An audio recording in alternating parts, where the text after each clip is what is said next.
Hello, everyone, and welcome to Purple Friends. Welcome. I am your co-host, Joe. And I'm your co-host, Co. And we're back. We're back, everyone. Yeah. It has been 1 week. It has been 1 week, and we're back again. With another wonderful episode. Yeah, because we owed it to you. We're back on schedule now. Mm-hmm. This is a night recording. We don't normally do these. We're very sleepy. It's a little quiet, a little bit more of a chiller vibe. Yeah. But I think sometimes that's nice. Yeah, especially for what we're going to be talking about today, which is very low-stakes stuff, something that we've all heard about. Mm-hmm. But before we even... Should we? Let's just tell y'all. We're going to be talking about love languages today. Love languages. As we prepare for the holiday of love, Valentine's Day. Yeah, the holiday of buying pink stuff, pink and red heart-shaped things. Yeah. You know what drives me crazy about that is actually the Valentine's stuffed animals. You know, like the animals that are like, can you stop popping your knuckles? And once I started, I can't stop. I need to do all of them. They're all done. The thing that drives me crazy is the Valentine's Day stuffed animals, because it's like so clearly a holiday themed stuffed animal. Like, why? Well, they like how I've seen Halloween ones recently, and it's just like, do you it's put too it away? specific, right? Exactly. Like, because the kid's gonna be a year older next year, then I want to play the same. Like, it's just landfill fodder. It kind of feels like, and I'm so sorry to out anyone who does this. I'm thinking of someone specific. So sorry, I love you. But like people who buy like holiday pajamas. Yeah, don't worry. They're not going to listen to this. No, I don't think so. I love them anyway, if you are listening. But yeah. But totally. Yeah, the holiday pajamas, it's like, yeah, by the time the kid is this holiday again next year, you're going to have to buy new ones. Yeah, we don't, if you can't tell, we don't spend a lot of stuff on like holiday decor. No, we really don't. Stuff. We have a few things. Yeah. A few things. Yeah, that's it. And they all fit in one tote, because that's another thing. Y'all have to like maintain and manage all the storage that comes with so much stuff. Anyway, this is not an anti-consumerist podcast. We could very easily make it that. I mean, truly. Because we did say we were going to talk about love languages. We didn't actually say that we were going to be, how do I say this politely? Aggressively attacking love languages. Well, I don't think we're aggressively attacking it. I think we're just getting curious about it and exploring it. Yeah, that's true. We're not aggressively attacking love languages, but we are going to tell you the truth about them. Yeah. But before we do that, of course... Little Gratefuls. Oh my gosh, I almost forgot. Yeah.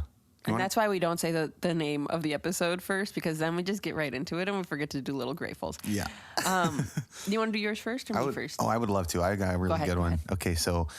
You're in your grocery store. You're in your grocery store, and you're picking, like, let's say, let's talk about a cantaloupe. I knew you were gonna say. Everyone thinks they know what they're doing when they pick up a cantaloupe. They're like, gotta sniff the butthole of the cantaloupe. I gotta roll it down the aisle, make sure it rolls in a straight line. Here's what you do. And you do the same thing with citrus fruits, by the way. Oh, I see. Okay. You pick one up. You pick the first one up, and then you pick others up with your other hand, and you just pick the one that weighs the most. And as long as it's not super duper ugly and broken and rotten, that is the best one. Mm-hmm. Is the juiciest, most ripest one for sure. Yeah. And you know what? As someone who's eaten the melons he's picked. Yeah, you've eaten my melons. They are very juicy. Thank you. And they are very sweet and very delicious. And Amari also loves them. Yeah. I'm good at picking melons. So anyway, just the feeling of picking a melon, like when you're in the grocery store and you know you picked a good one already. Like you pick really good avocados too. I do. Ones that are like perfect when you cut them open and they're green and there's no brown and they're perfectly soft, perfect for guacamole. Ooh, you pick some good avos and you pick some good melons. And you're not so great with the strawberries, but... Well, it's not my fault with the strawberries. Strawberries have been in peril this year. Yes, as you know. I understand. But I got to give a shout out. Notoriously. Yes, I got to give a shout out to my main produce friend is Pete's Fresh Market. No other place in the area can touch them on the prices or just how good their produce looks. It really is good. Sorry for the shameless promo. I was not paid for that. We do love Pete's. Yeah. That's where we shop. I mean, if you want me to say that again, Pete, pay me. Yeah. I love that Grateful, honestly. I really do. Because I get to benefit from the produce you buy. My Little Grateful is curly hair. Yeah, I know. I have this like love-hate relationship with my naturally textured hair, which is more curly, more frizzy, more wavy. And so I've been calling it decolonize my hair, Cool. right? Like trying to wear it a little bit more naturally and feel beautiful in it. And I've been succeeding a lot more this year. I'm very, very happy about that. So that's why I'm grateful. But yeah, it's a love-hate relationship. You know, there's a lot of deconstructing those colonialized thoughts about hair. Yeah. It's been really interesting to watch you go through that journey, the journey of just trying different stuff with your natural hair. Yeah. And just seeing, I don't know. I think it looks great. It's weirdly... Not that it matters what I think. But. Thank you. No, I appreciate it. And honestly, like, I do get lots of compliments on it, but like, it's a me thing. It's about me. Yeah. You know, and I'm doing that's it the for other me. thing is like, yeah, I'm sure that it like when you're trying something new, getting a lot of attention and like a lot of compliments is kind of a double-edged sword. Yeah. A little bit. Yeah. But yeah, so that's been very fun, very interesting. Got a long way to go, but I like it. Yeah. It's nice. Thanks. Good for you. It's really nice. Just not just of what you're doing, but like the reason behind what you're doing, why you're doing it. Thanks. Is nice. You know, that's what I was gonna say. That it's oddly very like nostalgic. Yeah, it's like getting in touch with your roots a bit. A little, well, not just yes, but like I think specifically when I was a kid and having to manage my hair as a child was even more frustrating. You know, because like. I didn't know about the internet or how to figure things out or what products do. And so I'm like in a similar boat now, like trying to figure out what products work or like how to do things or whatever. But anyway, it's very kismet of that time. Anyway, shall we get into it? Yeah. So as you said, we're going to be talking about love languages. Let's talk a little bit about where they came from. May I? Please. Okay, so we cannot talk about the history of love languages without talking about a man named Gary Chapman. And notice that I didn't say a doctor named Gary Chapman. Just a man. This was a Baptist pastor, not a psychologist. He developed the 5 love languages, which, by the way, are words of affirmation, quality time, receiving gifts, acts of service, and physical touch. He developed those 5 love languages based on his anecdotal observations of Christian-centered marriage counseling in the early 1990s. So it's not based on anything with science whatsoever. There isn't a whole lot of foundation there. I mean, we're talking about astrology here, basically. Yeah, I mean, and I would even argue that astrology has more to back Astrology it up. does have a little more than this. Yeah. This is based on nothing whatsoever. Yeah, truly. A pastor somewhere said, these 5 things are themes. Yeah, just his observations. Yeah. Like, it's the stuff from this dude's live journal that he wrote down. Yeah, and I feel like that totally bled into the research or lack thereof, right? Yes, yeah. So there has been research done, like including like as recently as 2024. There have been studies that say that like this idea of like a primary love language is not actually. It doesn't hold up to scientific scrutiny. It's not based on anything. This idea that like one of these love languages is the number one and the one that you need to pay attention to. Well, and also one that's like your innate love language. Like you were born with this type of love, or like this is the only way you can show and feel and receive love. And you know, it's funny. I've taken the love languages test a few times. Me too. I was just gonna say this. And every time it's different. Yeah, spoiler alert. It changes. It changes. And like, honestly, when I reflected on it, it does change. And honestly, it could be as minuscule as like changing from a day to day based on like what I need and where I'm at. Or like more themed, like overarching seasons of life, and where like I really appreciate words of affirmation in this season of life versus like now I might appreciate more quality time. And I think that's totally true. I mean, I do think about when I was in college, for example, like words of affirmation was really helpful to overcome some of like my insecurities, and just getting that reassurance was really helpful. But now as like an adult, spending time with my daughter, spending time with you feels just much more significant and important to me than hearing, I don't know, whatever. Although I do love to hear it too, but sometimes it does help. But yeah, totally. Yeah. Can we talk about, we're already kind of like taking a little chisel to this, but can we talk about some more misconceptions? Yeah, because I mean, that's exactly what that was. Yeah, totally. So like, another misconception is like needing to match in some way with a partner in order for a relationship to be successful. Like we both need to have quality time as our top one so that we can just spend quality time together and our relationship will last forever. And it's like, oh yeah, totally. That's exactly how simple relationships are. I forgot. But no, there's no, I mean, obviously there's no research to back up any of this. So obviously there's no research to suggest that matching does anything special either. Yeah. I mean, that to me, I think points more to like personality traits or like temperaments, which I think, maybe we should talk about temperament sometime. That'd be great. That might be a future episode. Yeah.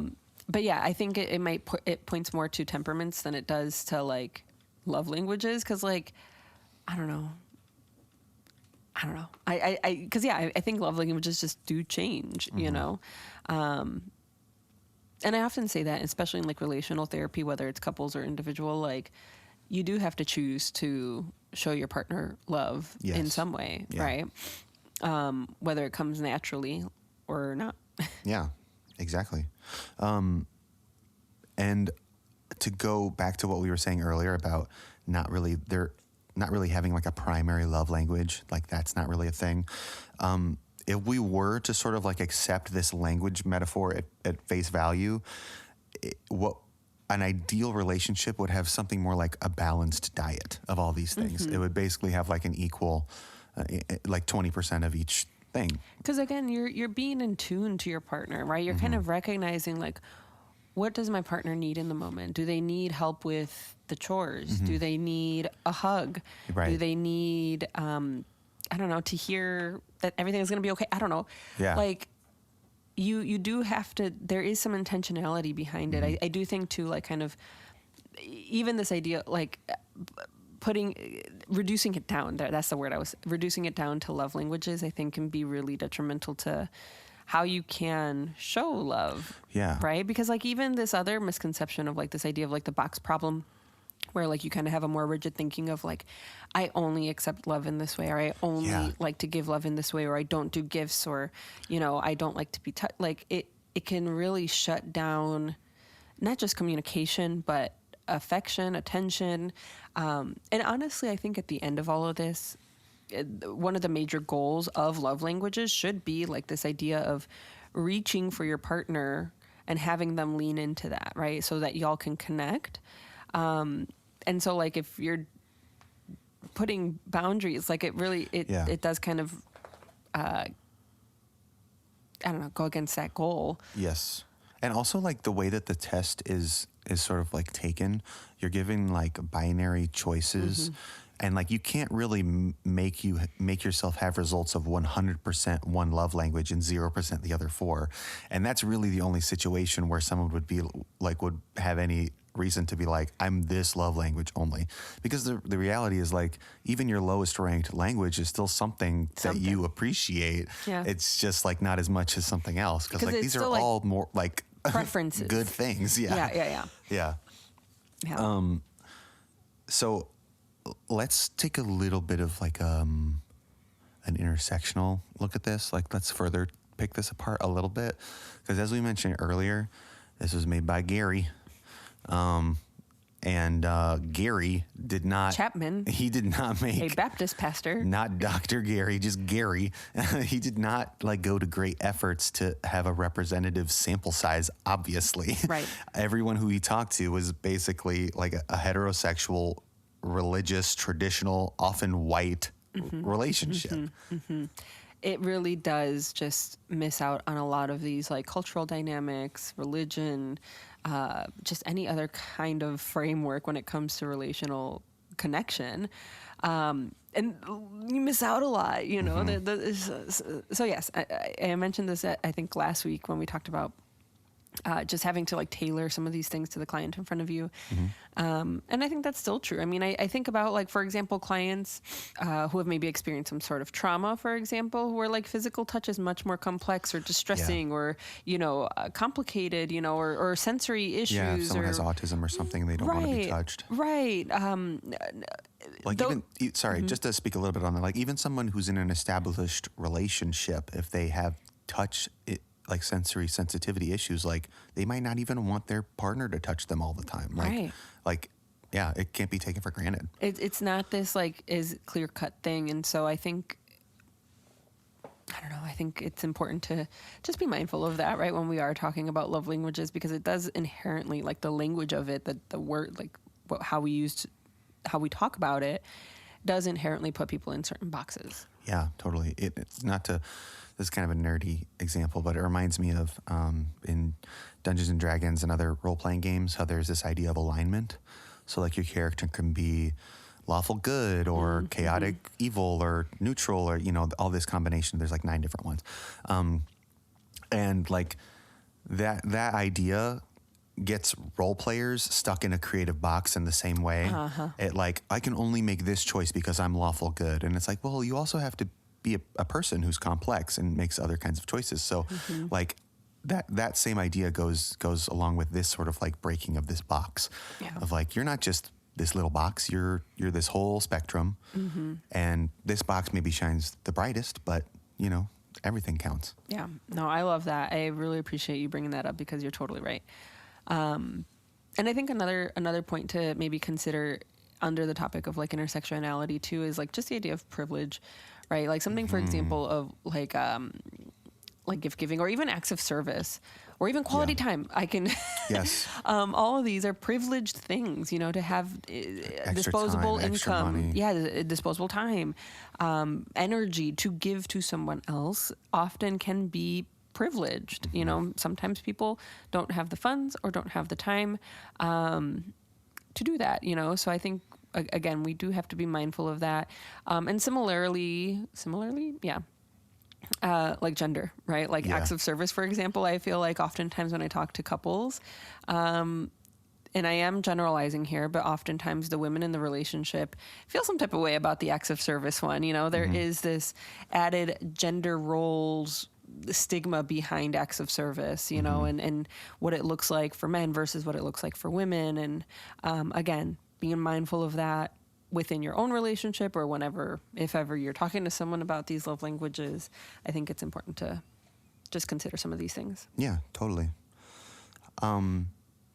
So those are all some really great reasons why love languages fall short in a lot of ways.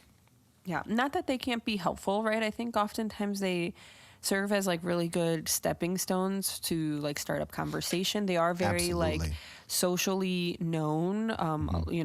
They're part of like the, what's it called? Like collective unconscious, where people like they're just part of people's vocabulary and understanding. The zeitgeist. Yeah, but it should be like again like the starting point for a larger conversation and not the end point, right? Yeah. Oh my gosh, I want to do a whole episode about assessments and pop psych assessments and stuff like this.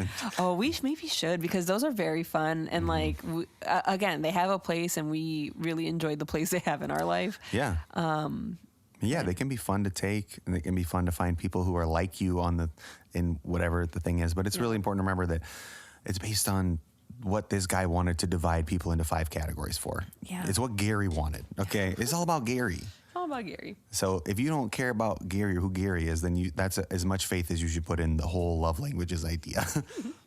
Alrighty. Shall we talk about some takeaway applications? Yes. I really want to talk about this one just because I freaking loved it when I saw it. Yeah. This idea of like the platinum rule, right? Oh yeah. Just because like we all have heard of the golden rule, right? Treat others the way you want to be treated. But then the platinum rule is treat others how they want to be treated, which I think is, again, just a step, what's it called? I think it's just that next step when it comes to like intentionality when we relate to one another. I thought was a helpful. Yeah, I totally agree. That's my favorite thing on here too, is like, it's so easy to say like, Sheila, that's how you want to be treated. And it's like, well, yeah, that takes no thought. You know how you want to be treated innately. I feel like even people have like those words have kind of lost meaning a little bit. Like when people say like, treat others the way you want to be treated, it's like in 1 year, I've been hearing this since I was 5. Like it no longer real. means anything. Yeah, I would want to be treated with passive aggressive remarks. Anyway, I love the platinum rule. Yeah. Another applicable technique is this idea of like a love audit. The 2 worst words to put together in the history of human vocabulary, a love audit, where basically you sit down with your partner or whoever you're doing this with. I mean, love language, actually, the way that it's written is not necessarily specifically romantic love. Yes. I mean, even the test online have like a child version because I think there is some recognition openly that like love is universal. Yeah, exactly. But basically, like, instead of picking one of the 5 love languages that is the best, you know, go through ranking them. Like, we actually took the test. We haven't actually explicitly said that yet, but we each took the test, and we're going to go over our results later. But a really important thing to do, rather than just like looking at the top one, is like the ranking, because that can tell you some interesting information too. Yeah, which we'll talk about in just a sec. I'm excited. Yeah, totally. About that part. But I think even like taking the love audit a step further too, you know, like just having a check-in, like, you know, take each one in order and be like, how do you feel about this one? Well, not even just that, but I mean, like, again, like a check-in, just a general check-in. I know maybe that's not exactly what the love audit is, but that is another good thing to do. I do think that, like, yeah, setting aside some intentional time with your partner to where like y'all can talk about what things are going good, what things are going bad. Yeah, maybe talk about like how you all feel about these different love languages or what you prefer or whatever. But yeah, I think the more important takeaway with the love audit is really communicating what you need and setting aside a time to do that. Mm-hmm. And our final big applicable technique, we want to encourage you to look beyond Gary's 5 love languages and come up with your own 6th or 7th love language, because it will have literally exactly as much scientific credibility as the original 5. You can call yourself a pioneer in love language psychology. You can be Gary too. Yeah. But just some ideas for other love languages is like emotional safety, space and autonomy, shared activism. I feel like that's a big one for us. Yeah, it is. Doing stuff together in the community feels really good. Yes, it does. And does bolster our love for one another. Yeah, it's like, oh, doing this. Dang, my wife is, in addition to being hot and cool, is also a good person. Cool. I love that. Yeah. Let's talk a little bit about some serious obstacles here and how we can maybe overcome them. And then after that, just to give you a little tease, we're going to do our vibe check and we are going to talk about our results. So before that, let's say we talked about this a little bit earlier. Let's say you are somebody who has sensory or physical barriers. So like you're neurodivergent or you're touch avoidant. The physical touch aspect of this can really feel like a chore. So here's an idea of how to do a small step towards that. So think of it like a low stakes touch. So like, remember, this is not just for romantic love. So a hand on the shoulder, just like clasping hands, a high five, any sort of like touch initiation, or even like what's called parallel play, which is like 2 people doing different things in the same room. I think about this, like, I think a good way, because is like with children, you know, like I think, for example, Amari is very slow to warm. So when a new person comes into her life and like wants to give her a hug or a kiss or like talk to her, she's very standoffish. But a small step, right, like a high five, when people offer her a high five, that's much more approachable and she'll take it. And that starts to foster a relationship between her and that person, right? That is so true. Wow, great example. Seriously. To be honest with you, ditto for me. I have the exact same temperament as Amari, slow to warm. Yeah, you guys are very, very similar in that. But yeah, so hopefully that can also break some of like how you perceive some of these love languages or even just some of the barriers. But another one, we mentioned it earlier, is like sometimes money can be an obstacle in something like physical gifts, or not physical gifts, just gifts. Yeah. Here's an idea. This is something that we used to do. Yeah. I mean, we still do it if we were to find something, but we used to find things and give them to each other. I've given Jocelyn some really incredible finds. Yeah. Like, and when we like found objects, like you're out in the world and you found someone's ID card, or, you know, like you found. I've never done that with an ID card. Oh, well, I have found an ID card, and I usually keep a lot of those things. Okay. But like, I found a family photo once. yeah, Corey found a family photo in the bathroom at an airport in St. Louis. And it was really crumpled up. Yeah, he brought it home to me. He's like, I brought you something. And I got so excited. It's this was precious, years ago. Yeah, precious little family photo, family of 4. I think at like some amusement park. Yes, they were for sure at Six Flags or something.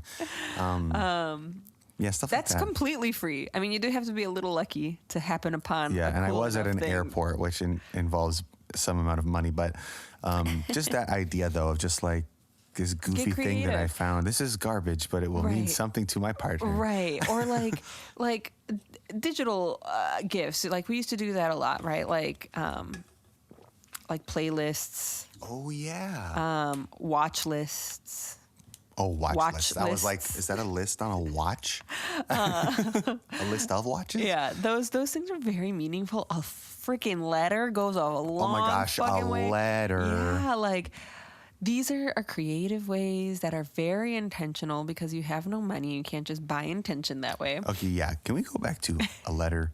That is such a good idea. Holy crap. I didn't even write that one down. Not only words of affirmation, it's also, I mean, it kind of feels like quality time because both you have to take some time to think and write, then you have to take some time to read it. It's also an act of service. You're sitting there, you're writing something out long form. Yeah, there you go. It's everything. Yeah, so get creative. Like clearly take a good picture of them, you know. You're receiving a gift when you get a letter, but you have to physically touch the letter. That's all 5. You feel the pen when you're writing it. Anyway, so yes, get creative. There are obviously lots of systemic obstacles when it comes to like being able to fully, again, show or access. Oh my God, I can't speak. These love languages, right? But again, there are these small ways that we can, right? It's all about intentionality. It's all about choice. Something as quick and easy as texting your partner or texting the person you're thinking of, hey, I'm thinking about you, truly goes a long way. Yeah, I saw this and I thought of you. Right. Like I have like, and I know y'all have felt this at some degree with like when your friend, especially one that like you don't talk to a ton, sends you something on like social media, like a certain meme or a reel, like it is nice. It does communicate, hey, I was thinking about you, you know, and like that, I'm telling you, does go a long way. I've used that one on like my friends sometimes, and like it does go a long way. I think you don't have to do much to show intentionality in love. Yeah, totally. And kind of along those same lines, if there's like systemic barriers, like everyone, like both people in a relationship are working full-time jobs and on different shifts or whatever, there's serious obstacles.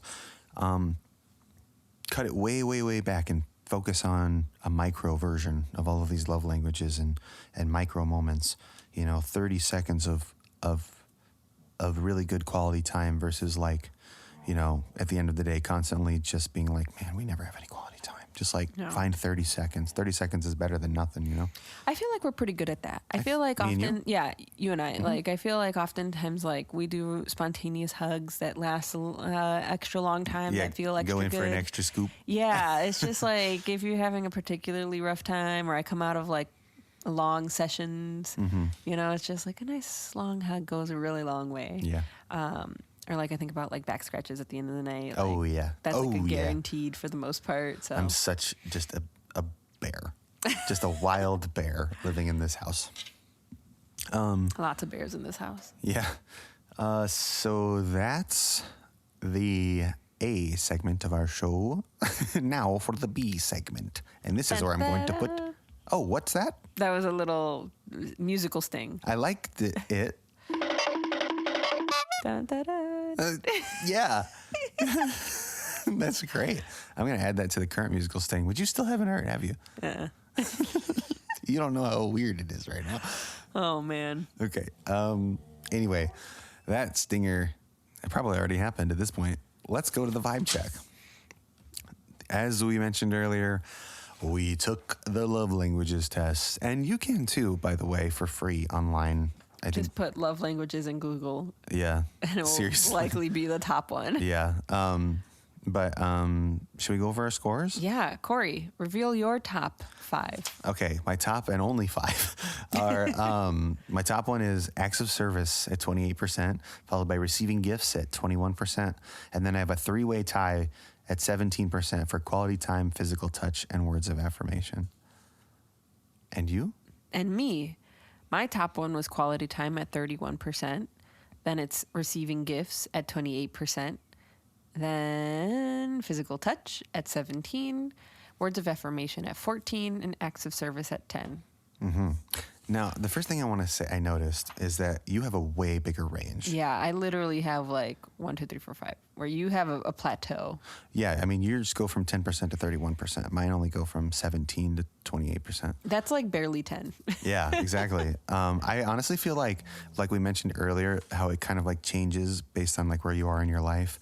I feel like right now I was kind of like in an acts of service kind of like mentality. And I feel like at any other time in my life, like maybe a couple of weeks from now or maybe a couple of months ago, I probably would have been like totally flat across the board. Like I could really see myself being completely flat, maybe having, no, I mean, honestly, like 20% everywhere. I don't know. That's what I feel anyway. I mean, what do you think? You think I'd still have a high acts of service? No, I feel like, yeah, I mean, acts of service has been your number one for a few times. Mm-hmm. So I feel like that's been pretty consistent for you. Okay. And then for me, again, like even when I was taking the test, it's like I'm forced to choose between two fine answers. Yeah, exactly. That happens a lot. I don't really feel strongly about either or. Mm-hmm. And yes, I do think I have a ranking, you know, like I do prefer certain things over others. I mean, it seems like you like quality time 3 times as much as acts of service. That's a wide range. Wow, yeah, that's a good observation. I mean, and honestly, your top 2 scores are 60% of everything instead of 40%. and that's pretty wild. It's kind of interesting. Again, these scores mean nothing. Just as a reminder to everybody. Now, so like, as we mentioned earlier, like the lower scores, that doesn't necessarily mean that like we don't care want about that kind of those. stuff. Yeah. So like I have a 3-way tie for my bottom.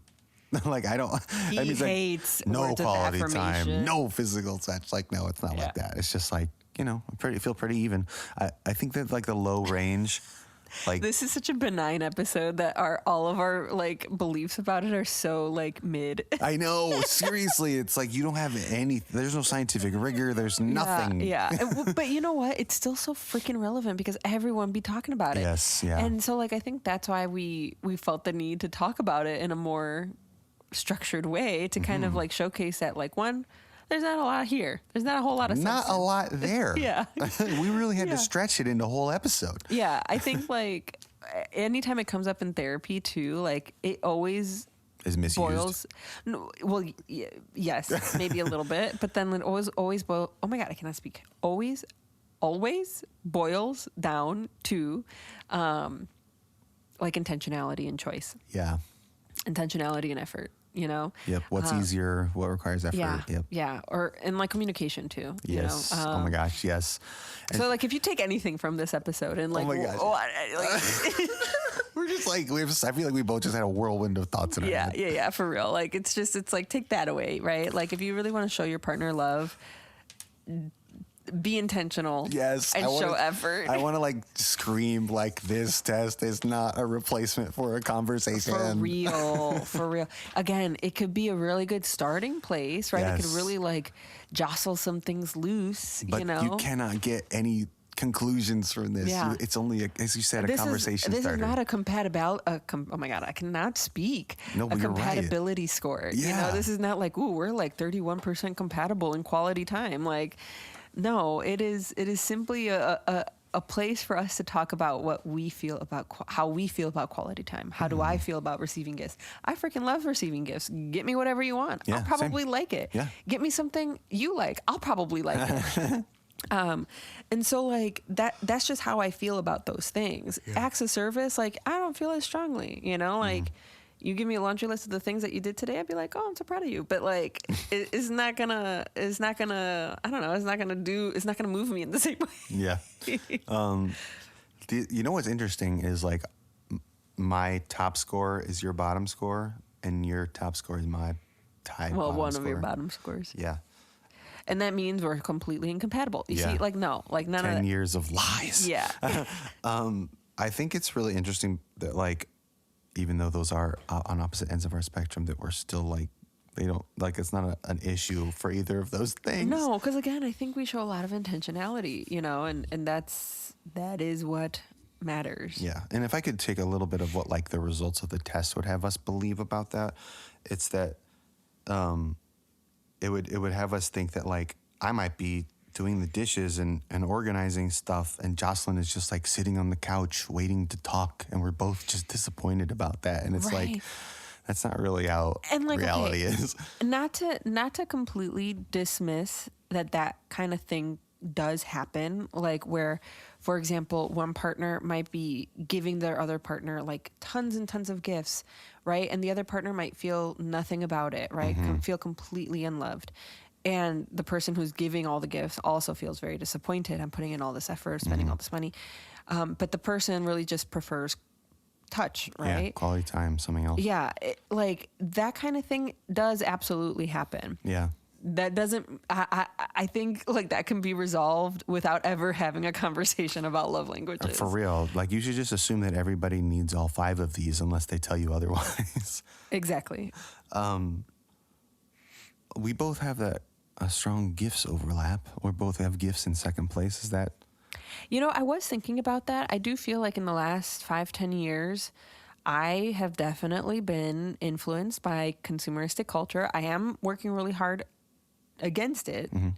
But yeah, I mean, I have a lot of wants. And so, like, again, I appreciate things. I like things, you know? And so, like I said, you can give me anything and I'll probably appreciate it, you know?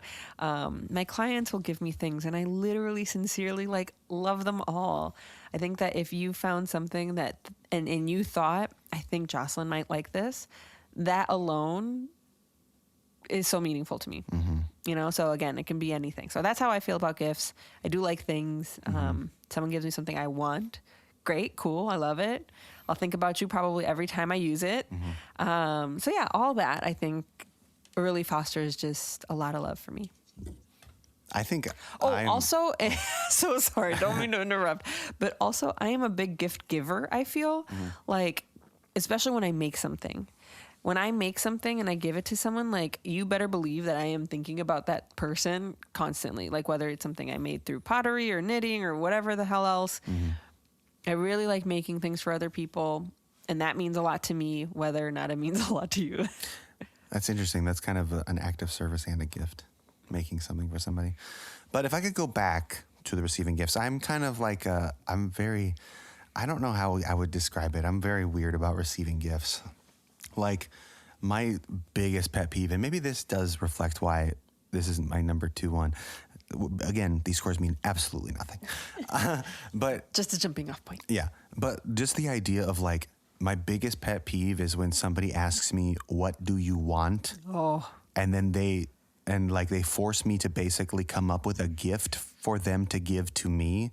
It's like you're taking away the exact reason why I like gift giving. Exactly. It's like, I don't want to do the work for you. Yeah. That's devoid of meaning. Yeah. You could give me garbage that you put thought into, and I would love that way more than something on my wish list that I had to force feed you. Yeah. I don't know if that's a kind of a spoiled thing to say, but I don't really like receiving gifts. Like, that's the thing. Like, I much rather receive, like, I love the feeling of, like, somebody cared about this, enough about me to, like, get me something or think of something. Like, it doesn't matter what the thing is, you know? I don't know that that's spoiled, but I do think that, like, especially around Christmas time, there was some discourse around, like, spoiled bratness and that, like, but I don't think you're talking about the stuff, you know? Like, this isn't about products or how much. It's like, again, the thought behind it. It's like, I'd just rather not. Like, I'm 32 years old. I don't have a wish list. Yeah, we are talking about obligational gifting at this point. Yes. Like, we're not talking about, like,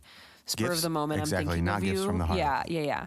I hate performative gift Yeah, giving. performative gift giving, I think, is maybe we should talk about that next Christmas. Yeah. But, like, that is a very complex topic that I think is really hard to, like. Such a waste of money. It's stuff that goes in landfills. Just the most useless garbage stuff that goes in white elephant gifts. It's just like, come on. And it's again too, like, it's a lot of pressure for families to spend lots of money that they might not have or feel comfortable spending. And again, there's a lot of familial, cultural pressures, like just a lot around obligational gift giving, which is not really what we're talking about here. But gifts are very complicated. They can be. When people think of like this love language in particular, like receiving gifts, I think they think of it as like materialistic, and I think what we're getting at is it's a lot more complicated than that. Yeah, it's like specifically not materialistic a lot of the times. Like it's actually the opposite of materialistic a lot of the times. Yeah. But anyway, I mean, like, is there anything else to say about our scores? I mean, I did have one thought that like maybe some of the lower scores, like for example, acts of service for me, which is my lowest score.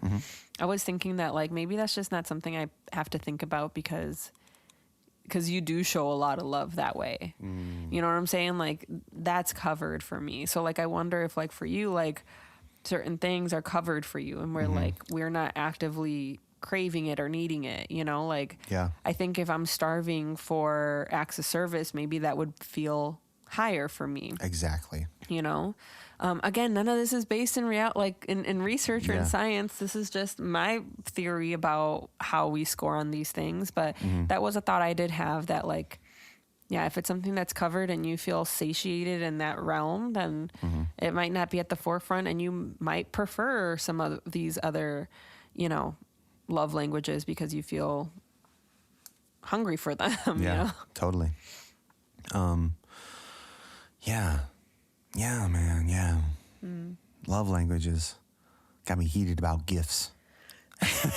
Well, and it's funny because at the beginning, I think we talked about gifts a lot too for like Valentine's Day. Cause we did. Valentine's Day is also a very like, I mean, performative it's gift giving. Yeah. Performative gift holiday. giving, hallmarky, like consumeristic holiday, and it's not even tied to a religion. It's just like money. Yeah.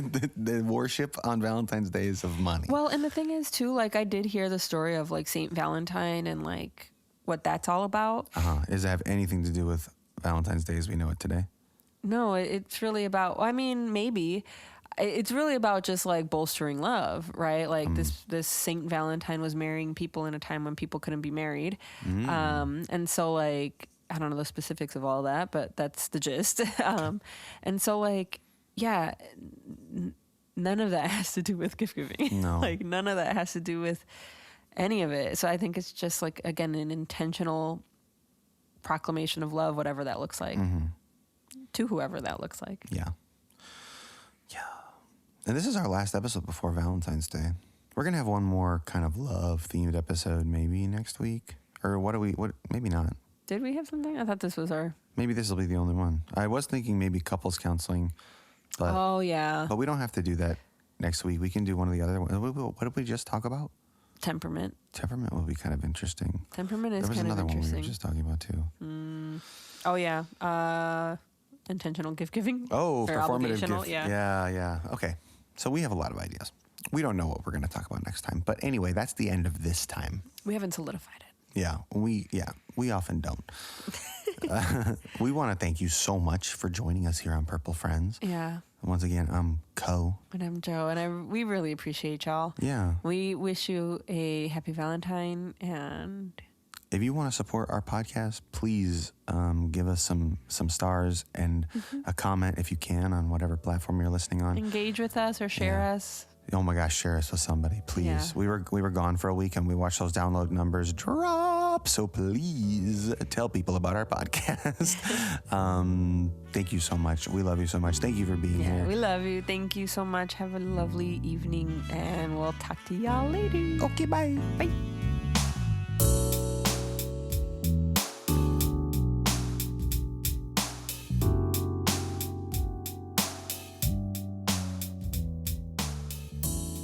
Purple Friends is an independent podcast produced by Vibe Therapy Services and is not a substitute for a session with a real therapist. Our show art was created by me, Jocelyn Lang. And our theme music is Nature Nurture by me, The Implied Bear.